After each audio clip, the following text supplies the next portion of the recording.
नमस्कार, मी अण्णासाहेब दराडे। मागच्या आठवड्यामध्येच मी उपविभागीय अधिकारी श्री ढवळे यांच्या विरोधात महसूल धाराशिव जिल्ह्यातील महसूल कर्मचारी अधिकारी यांनी जे आंदोलन उभा केलं होतं त्या संदर्भात मला सखोल त्यातली माहिती नव्हती कागदोपत्री। मी हे नमूद केलं होतं की लवकरच मी याची कागदपत्र काढत आहे, त्याची शहानिशा करून मी पुढे या संदर्भात पाठपुरावा करेल। पण खूप कमी कालावधीमध्ये अनपेक्षित अशा गोष्टी घडल्या आणि मला परत याच्यामध्ये लक्ष घालावं लागलं। तर मूळ विषय हा असा आहे की कालच 7 तारखेला श्री ढवळे यांच्यावरती निलंबनाची कारवाई झाली, त्यांना निलंबित केले गेले। श्री ढवळे यांचं निलंबन म्हणजेच धाराशिव तहसील कार्यालय वाया तुळजापूर तहसील कार्यालय वाया शिंदफळ गाव हे खरं तर श्री ढवळे यांच्या निलंबनाचं कारण असेल का किंवा आवश्यकता का हे खरं तर आपण आता येणाऱ्या काळात पाहणारच आहोत। तर विषय असा आहे की शिंदफळ येथील गट नंबर 376 येथील एकाच जमिनीचं एनी ऑर्डर धाराशिव तहसील कार्यालयाने अदा केली। त्याची तारीख आहे 22/12/2000 22-395/2022 असा CR नंबर आहे त्याचा। याच प्रॉपर्टीची एनी ऑर्डर तहसील कार्यालय तुळजापूर यांनी सुद्धा 28/12/2022 ला पारित केली। याचा नंबर आहे CR 39/2022। याच्यामध्ये एकाच प्रॉपर्टीच्या एनी ऑर्डर संदर्भात 2 आदेश पारित होतात। त्याचबरोबर त्याची जी शासकीय जमा केलेली जी काही रक्कम असेल ती 3/10 केली धाराशिव तहसील कार्यालयाने दाखवलं त्यांनी त्यांच्या याच्यामध्ये आदेशामध्ये। तुळजापूर तहसील कार्यालयाने सुद्धा 3/10 जमा केले। त्यानंतर टिप्पण मंजुरीचा दिनांक तुळजापूर आणि तहसील कार्यालय धाराशिव दोघांचाही 20/12/2022 असाच आहे।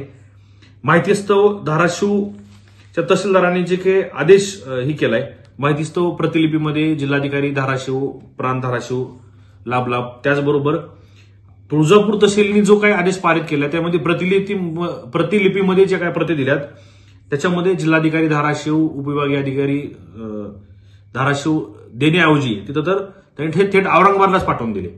धाराशिव जिल्ह्यातल्या तुळजापूर तालुक्यातल्या गावाचा जो काही विषय आहे त्याची एनी ऑर्डर औरंगाबादच्या जिल्हाधिकारी आणि इतर संबंधित अधिकाऱ्यांना पाठवण्याचं काय कारण आहे? खरं तर हे खूप मोठं कोड आहे।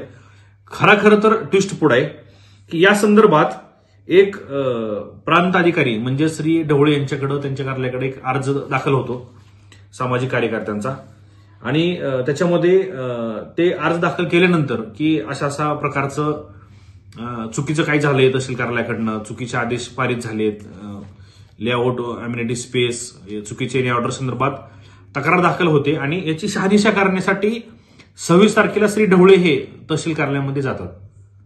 तर याच्यातही काही वावगं नाही, त्यांना अधिकार आहे। चुकीचे जे काही तक्रार प्राप्त होते तर त्याची खात्री करणं शहानिशा करणं हे त्यांचं कर्तव्य आहे आणि तसे ते प्रामाणिक आहे, त्याच्यामुळे त्यांनी ते चौकशीसाठी कार्यालयात गेले।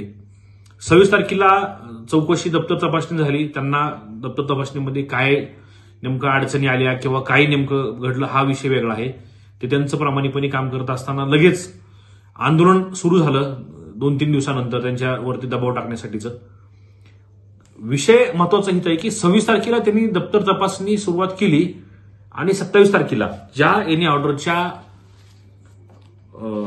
आधाराने किंवा जी एनी ऑर्डर झाली त्यानुसार पुढे हा विषय गेला आणि याच्यामध्ये ह्या प्रॉपर्टी ज्याच्या नावाने आहे जे खातेदार आहेत त्यांनी विक्री केली 9/12/2024 रोजी।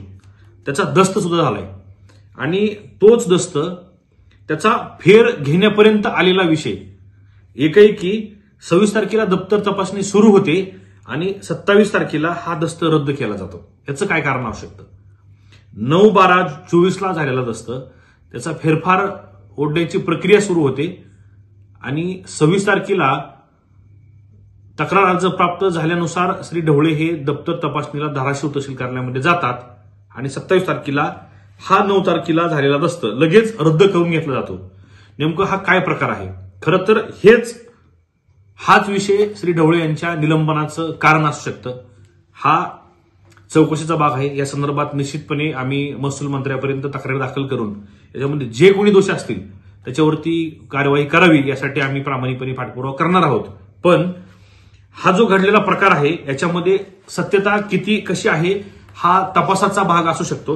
याच्यामध्ये रितसर चौकशी होणं वरिष्ठांच्याकडनं अपेक्षित आहे, ती व्हायला पाहिजे व्यवस्थित, तर ह्यातून सगळ्या गोष्टी बाहेर येतीलच। पण प्रथमदर्शनी तर ही गोष्ट एकदम स्वच्छ अशी दिसते असं म्हणायला हरकत नाही, कारण असं काही चुकीचं घडतं. 2 तहसील कार्यालय एकाच प्रॉपर्टी संदर्भात यांनी ऑर्डर देतात, त्यानंतर त्याचं 22ला ऑर्डर दिल्यानंतर 9/12/2024ला खरेदीचा दस्त होतो, त्याची फेरवडण्याची प्रक्रिया सुरू होते आणि हे चुकीचं घडलं या संदर्भात प्रांताकडे तक्रार दाखल होते.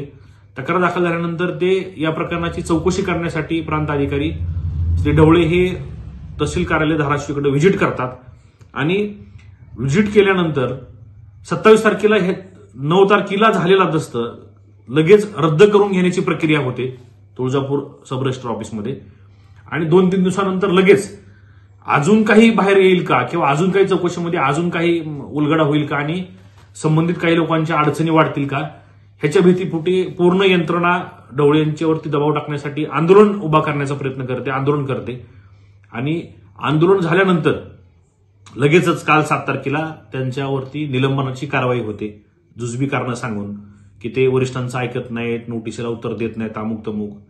ही जी 8-10 दिवसामध्ये ह्या सगळ्या गोष्टी घडतात इतक्या वेगाने, याच्यामागे निश्चितपणे हे निलंबनाचं कारण शिंदफळ असू शकतं किंवा शिंदफळ सारखे अजून कित्येक प्रकरणं असू शकतात. हा खरं तर चौकशीचा भाग होऊ शकेल. त्याबद्दल आपण निश्चितपणे आज रोजी तरी संबंधित अधिकारी कर्मचाऱ्यावरती ठोसपणे आरोप करू शकत नाही, पण आरोप जरी करू शकत नसलो तरी ते आज रोजी दोषी आहेत की नाही हा चौकशीचा भाग होईल. वरिष्ठांच्या तो वेगळा पार्ट असेल, पण ह्या ज्या घडामोडी खूप कमी कालावधीमध्ये झटपट घडल्यात आणि संबंधित चौकशी करणाऱ्या अधिकाऱ्याचंच निलंबन होते, तर याच्यामध्ये शंका घेण्यासाठी निश्चितपणे जागा आहे. जर